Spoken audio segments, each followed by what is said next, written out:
Recording. Good afternoon, everybody. John Epler with Matthew Gilliland. We're here in Norman, Oklahoma at the University of Oklahoma to do a quick tour of his current Middle Ages exhibit, and we'll let you talk about it. Okay. I'll ask some questions along the way. Awesome. All right. Well, come on in, guys. We're going to skip a couple of pieces here at the beginning, so we can talk about some things. So come on down.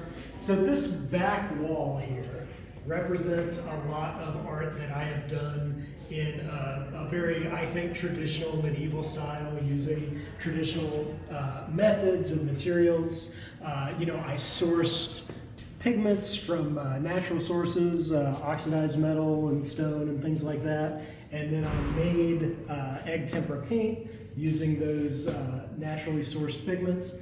And then I tried to paint these various pieces, keeping in mind the methods and values that artists in the Middle Ages might have had. Right now, some of these I had some tutelage, like these more traditional icons. I was actually kind of helped in making some of these by Vladislav Andreev, who's kind of a master iconographer from Russia.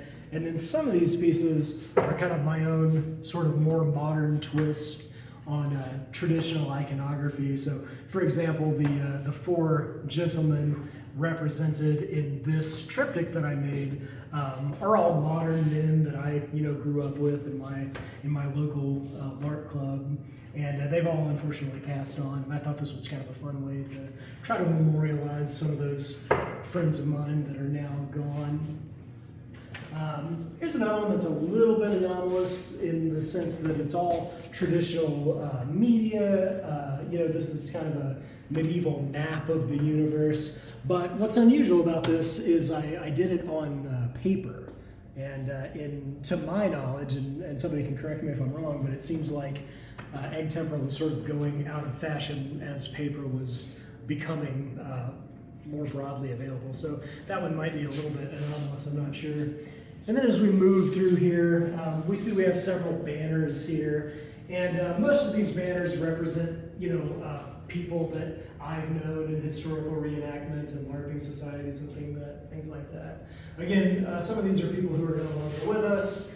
Kenneth Maxwell, Jarrett Metcalf, good friends of mine who passed.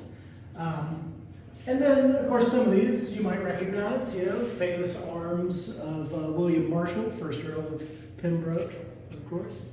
And then as we get over to this wall, we move a little bit later in history. We're getting a little bit more into kind of, turn of the Renaissance era stuff. So I've got this portrait that I did of Giovanni de' Medici, or Giovanni of the Black Bands. And of course, this was painted as close to historically accurately as I could get it as far as material goes. I did an egg tempera underpainting and then oil on top.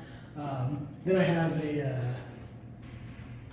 historically, it would have been a copper plate etching. This was actually done on a zinc plate, but an etching of Tycho Brahe. If you're not familiar with him, he's probably my favorite historical figure. He was a Danish astronomer, but he's probably most famous for having a prosthetic golden nose. He got in as I understand the story, he got in a duel over some mathematics, and he lost his nose in that duel, and he had a new one made out of gold. And as I understand, you can actually go to the National Museum in Denmark and see his nose still. That's on my bucket list of things to see before I die.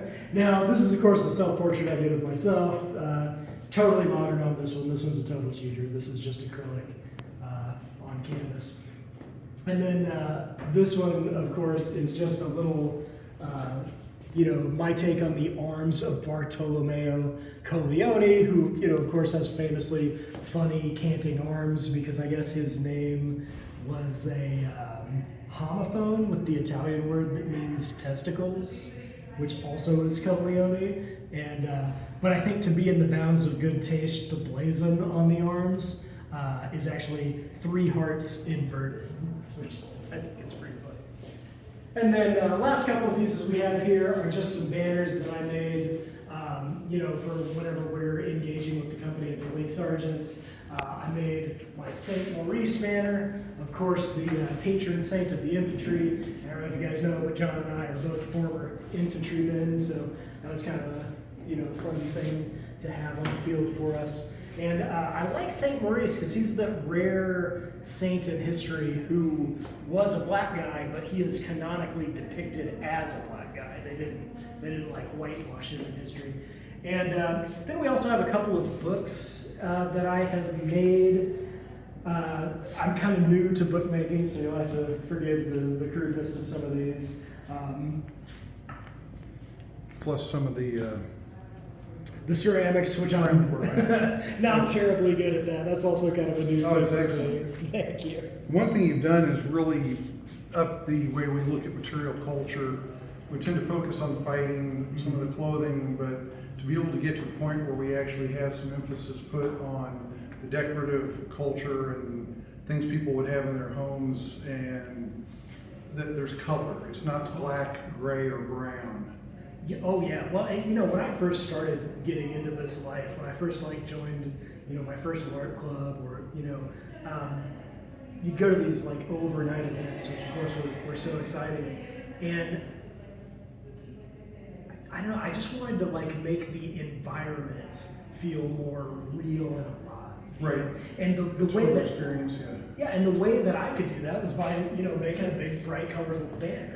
That was the way that I could make the environment more immersive for me.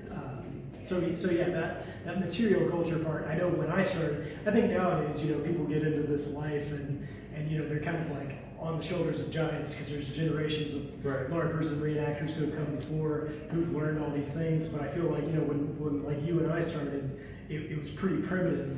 Very much so, yeah. Yeah, and so if you wanted a thing, you just had to learn how to make it, and so that's how I got into all this.